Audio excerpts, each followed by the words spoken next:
예수님의 이름으로 기도합니다. 아멘. 하나님의 말씀 시편 46편 1절에서 11절까지 말씀입니다. 시편 46편 1절 제가 읽고 11절까지 교독하시겠습니다. 1절을 먼저 읽습니다. 제가 읽습니다. 하나님은 우리의 피난처시요 힘이시니 환난 중에 만날 큰 도움이시라.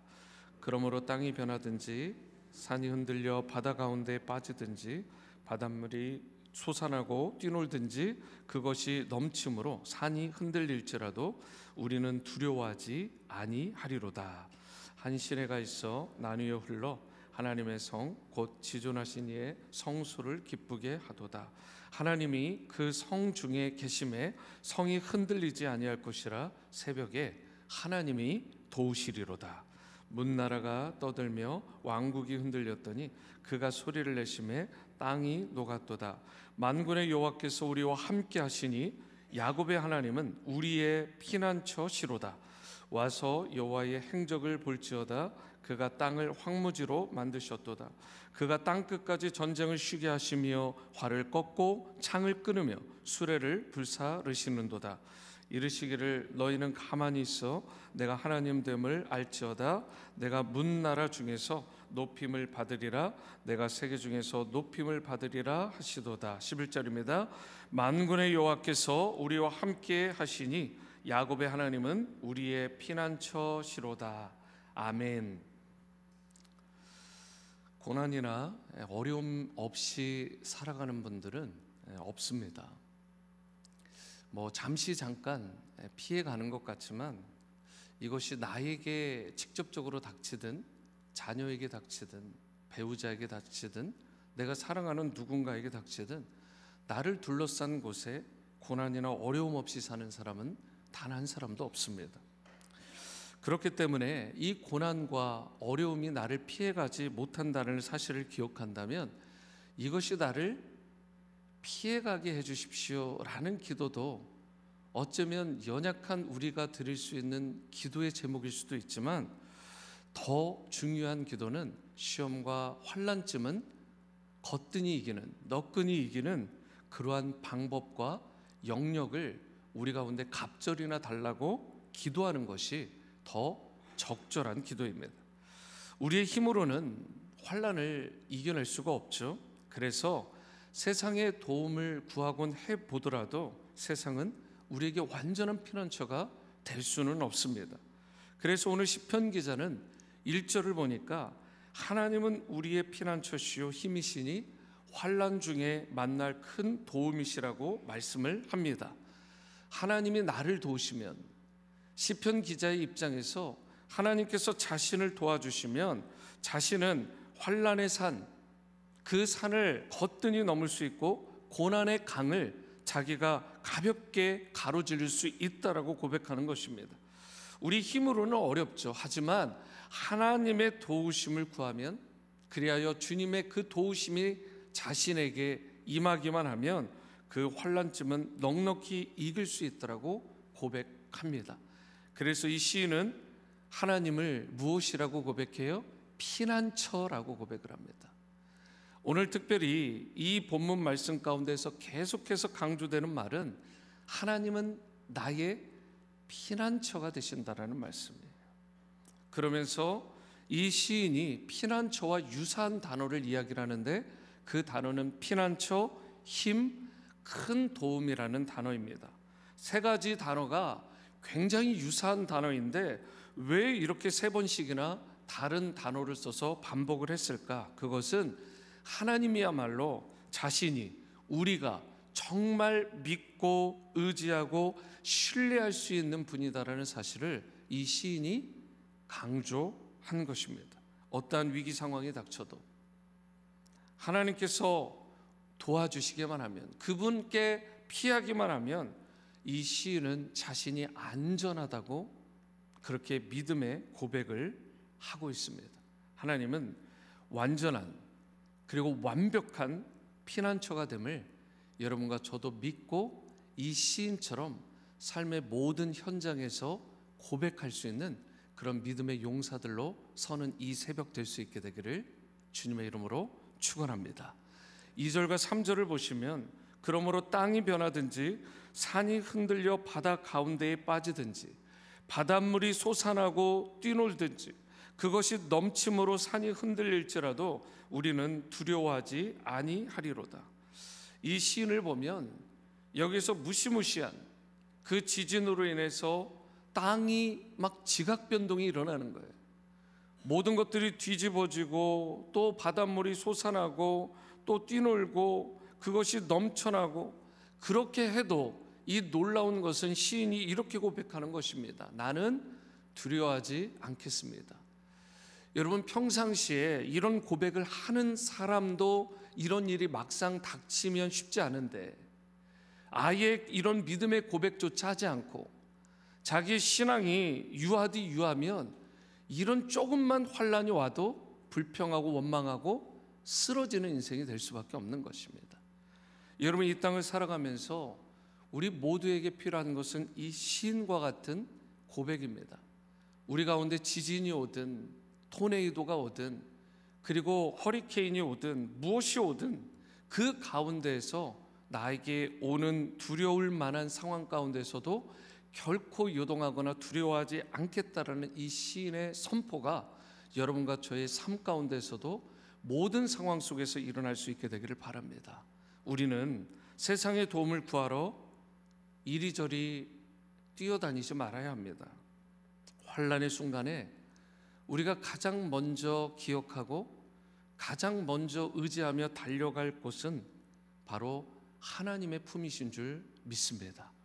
하나님이 완전한 도움이시라는 사실, 나의 완전한 피난처가 되신다라는 사실, 그렇기 때문에 여러분과 제가 우리를 지키시고 도우시는 그 하나님께로 매 순간, 특별히 위기의 순간 가운데 자동 반사적으로 그분 앞에 나가야 되는 거예요. 하나님만이 여러분과 저의 진정한 피난처요, 위로자요, 승리자가 되어주시기 때문에 시인은 5절에서 이렇게 고백합니다. 하나님이 그 성중에 계심에 성이 흔들리지 아니할 것이라. 새벽에 하나님이 도우시리로다. 여러분, 성이 흔들리지 아니할 것이래요. 그런데 조건이 있습니다. 어느 때 성이 흔들리지 않아요? 하나님이 그 성중에 계시면. 이런 말 아니겠어요? 하나님이 우리 집에 계심에 우리 집이, 우리 가정이 흔들리지 아니할 것이라. 하나님께서 우리 지구촌 교회 가운데 계심에 우리 지구촌 교회가 요동하지 아니할 것이다.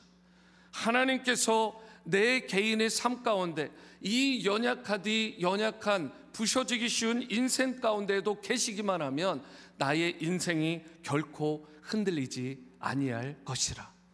하나님께서 우리의 자녀 가운데, 우리의 손주 가운데 임하여 주시기만 하면 결코 요동함이 없고 흔들림이 없는 그런 복된 삶을 살 수 있음을 여러분과 제가 믿을 수 있게 되기를 바랍니다.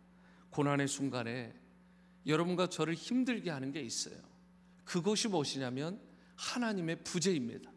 하나님이 계심에 이 부분만 되면 되는데 하나님이 계시지 않은 것 같아요.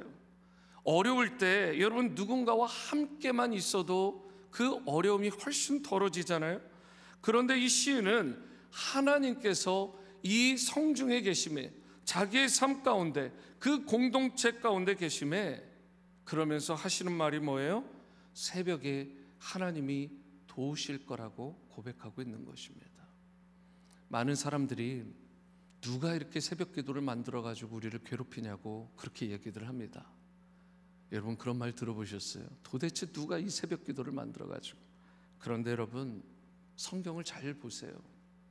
분명히 하나님께서 새벽에 도우시는 하나님으로 기록되어 있고 묘사되어 있습니다. 다윗도 새벽을 깨웠어요. 다니엘도, 그리고 수많은 믿음의 사람들도 이른 아침을 깨우고 우리 예수님도 새벽을 깨우신 분이신 줄 믿습니다. 새벽에 도우시는 특별한 하나님의 도우심이 있는 거예요.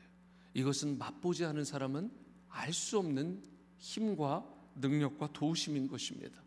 그러므로 이 새벽을 나올 때 내가 무언가를 위해서 통해서 하나님께 드림이 아니라 사실은 하나님께서 나에게 부어주시고자 하는 그 은혜의 자리로 나를 불러주셨다라는 이 사실을 기억하고 그 은혜에 감사하고 감격하며 새벽을 기쁨으로 깨우고 이 제단을 지금처럼 여러분과 제가 신실하게 섬기고 그리고 계속해서 많은 새벽 기도를 깨우는 자들이 우리 교회에서 나올 수 있게 되기를 주님의 이름으로 축복합니다. 새벽에도 오시는 하나님의 이 특별한 은혜를 우리 다음 세대가 이어받을 수 있도록 기도하고 중보해야 되는 것입니다. 여러분 5절을 다시 보시면 새벽이라는 말이요, 다시 한번 강조되잖아요. 이 새벽이 뭐예요? 어둠의 빛, 바로 즉 어둠의 세력을 몰아내는 그 은혜의 빛, 강력한 회복의 빛을 말하는 것이 새벽빛입니다. 새벽이 되면 어때요? 그때에 떠오르는 빛으로 말미암아 몇 시간 동안 묵고 있던 어둠의 빛이 다 사라지잖아요. 여러분 우리의 인생 가운데도 새벽빛이 되신 주님의 빛이 임하게 되면 어두웠던 모든 것들이 다 사라지고 찬란한 빛 가운데 회복과 희망의 인생으로 여러분과 제가 살아날 수 있게 될 줄로 믿으시기 바랍니다. 삶의 중심에 하나님을 모시게 되면 이런 역사가 일어난다고요. 어둠이 떠나가는 것입니다. 생각만이 아니에요. 구체적으로 우리의 삶 가운데 어려운 그러한 일들과 위기가 떠나가는 역사가 일어나게 되는 것입니다. 온 세상이 난리가 나도 하나님의 빛이 임하시게만 하면 그 인생이요, 그 가정이요, 그 교회요, 그 나라와 민족까지 하나님께서 평안함을 부어주심을 믿으시기 바랍니다. 새벽 별이 되시고 새벽 빛이 되신 그 주님의 빛이 우리 가운데 필요한 이유인 것입니다. 제 아무리 적군이 우리를 에워싸도 성을 에워싸도 새벽에 도우시는 하나님이 함께 하시기만 하면 우리는 넉넉히 이길 수 있는 것입니다. 인생이 여러분 위기와 역경을 당하기 마련이라고 말씀드렸습니다. 왜 그래요? 여러분 그것은 자연스러운 인간의 한계인 것입니다. 그런데 문제가 무엇이냐? 진짜 문제는 내가 그 문제를 해결해 보려고 하는 거예요. 내가 아둥바둥하는 것입니다. 나에게 정작 그것을 극복할 힘이 1도 없는데, 조금도 없는데, 역부족인데 여전히 자신의 힘을 카운트하면서 의지하면서 신뢰하니까 두려운 거예요. 여러분 그게 너무나 무거운 것입니다. 그러나 전능하신 하나님을 의지하면 바로 그 순간, 바로 그때에 하나님께서 친히 개입해 주시고 도와주시는 거예요. 오늘 본문 5절처럼 하나님이 성중에 계심에 성이 흔들리지 않는다라는 이 고백을 하는 것입니다. 하나님이 집에 계심에, 하나님이 교회에 계심에, 하나님이 여러분의 직장에 계심에, 하나님이 여러분의 자녀와 배우자 가운데 모든 현장 가운데 계심에 결코 요동하지 않는 은혜를 입으시기를 주님의 이름으로 축원합니다. 여러분 파도를 타는 사람은 특징이 있습니다. 파도 자체가 오지 말라라고 하지 않아요. 파도를 타는 사람은 오히려 강한 파도를 달라고 합니다. 여러분 이게 이해가 되세요? 파도를 더 강한 거를 달래요. 그래야 서핑을 즐길 수 있는 거예요. 여러분 우리가 이와 유사하게 위기의 상황을 만날 때 오히려 두려움을 극복하면서 하나님께서 주신 기회로 삼고 그쯤이야, 이 파도쯤이야, 정말 내가 이것쯤은 하나님과 함께 넉넉하게 넘을 수 있다라는 그 믿음의 용사로 여러분과 제가 강력하게 설 수 있게 되기를 바라고, 이 단단한 믿음과 이 요동하지 않는 신앙을 여러분 주위 사람들에게도 잘 전수할 수 있는 여러분과 저의 삶이 될 수 있게 되기를 바랍니다. 혹시 두려움 때문에, 상황 때문에, 질병 때문에, 재정 때문에, 여러분 직장이나 학업, 친구 관계 때문에 힘드신 분이 계시지는 않습니까? 하나님을 향해 오늘 시편 기자와 같이 이렇게 고백해 볼 수 있게 되기를 바랍니다. 새벽에 하나님이 도우시리로다. 새벽에 하나님이 도우신다라는 믿음으로, 하나님이 함께 하신다라는 믿음으로 모든 두려움과 상황들을 넉넉히 이겨내시고 승리하시는 여러분 되시기를 바랍니다. 마지막으로 10절과 11절 두 절을 함께 읽겠습니다. 시작.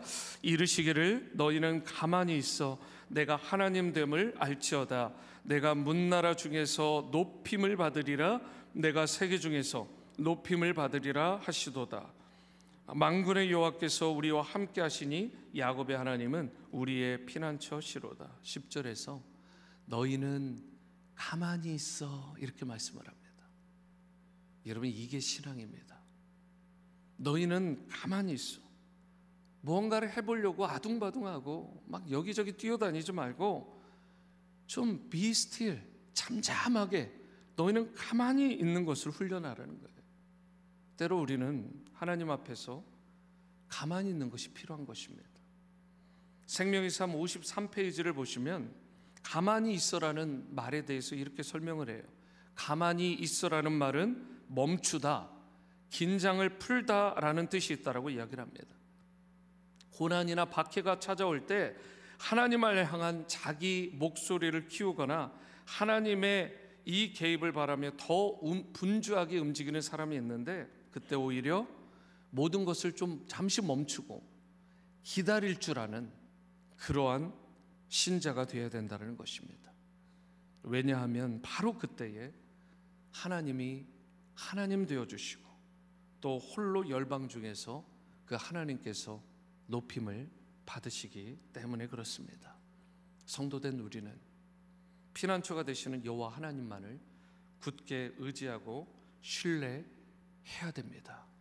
말씀을 맺겠는데요, 세상의 어떠한 힘과 권세도 그리고 어떤 사람과 물질도 여러분과 나의 진정한 피난처가 될 수 없음을 철저히 신뢰하고 믿을 수 있게 되기를 바랍니다. 오직 하나님만이 여러분과 저의 완전한 피난처가 되어 주십니다. 그러므로 어떠한 상황에서도 하나님께로 피하는 여러분과 저, 또 우리의 자녀들이 됨으로 말미암아 감당할 수 없는 슬픔과 그리고 고통 가운데서 오히려 믿음이 성장하고 더 단단해지고 견고해지며 그분의 품 안에서 참된 평강을 누리고 승리를 누리는 여러분과 저의 삶이 될 수 있게 되기를 주님의 이름으로 축원합니다. 기도하십니다. 사랑과 은혜의 주님, 주님은 우리의 피난처요 또 환난 날에 만날 큰 도움과 힘이 되심을 오늘 시편 기자와 같이 고백합니다. 세상을 살아가면서 세월이 지나가면 갈수록 더 의지할 것뿐임을 고백한 우리가 하나님께서 우리의 피난처가 되어주시면, 힘과 능력이 되어주시기만 하면 그 모든 문제와 위기쯤은 거뜬히 넘어설 수 있음을 고백합니다. 오늘도 우리 사랑하는 성도님들 한 분 한 분 개인의 삶과 가정 가운데, 우리 지구촌 교회 가운데 하나님께서 큰 능력과 도우심으로 피난처가 되어주심으로 말미암아 어떤 슬픔과 고통 가운데서도 그것들을 오히려 이겨내고 믿음이 견고해지고 단단해질 수 있게 도와주시고 주님 안에서 누리는 참된 평강과 승리를 경험하는 그러한 복된 성도들로 다 세워지게 도와주옵소서. 오늘 새벽에도 오시는 하나님의 그 특별한 응답을 받는 그것을 경험하는 모든 성도님들 될 수 있기를 원하올 때 존귀하신 예수님의 이름으로 기도합니다. 아멘. 하늘에 계신 우리 아버지여, 이름이 거룩히 여김을 받으시오며 나라가 임하시오며 뜻이 하늘에서 이루어진 것 같이 땅에서도 이루어지이다. 오늘 우리에게 일용할 양식을 주시옵고 우리가 우리에게 죄 지은 자를 사하여 준 것 같이 우리 죄를 사하여 주시옵고 우리를 시험에 들게 하지 마시옵고 다만 악에서 구하시옵소서. 나라와 권세와 영광이 아버지께 영원히 있사옵나이다. 아멘. 계속해서 개인의 기도로 하나님 은혜 보좌 앞으로 나가시겠습니다.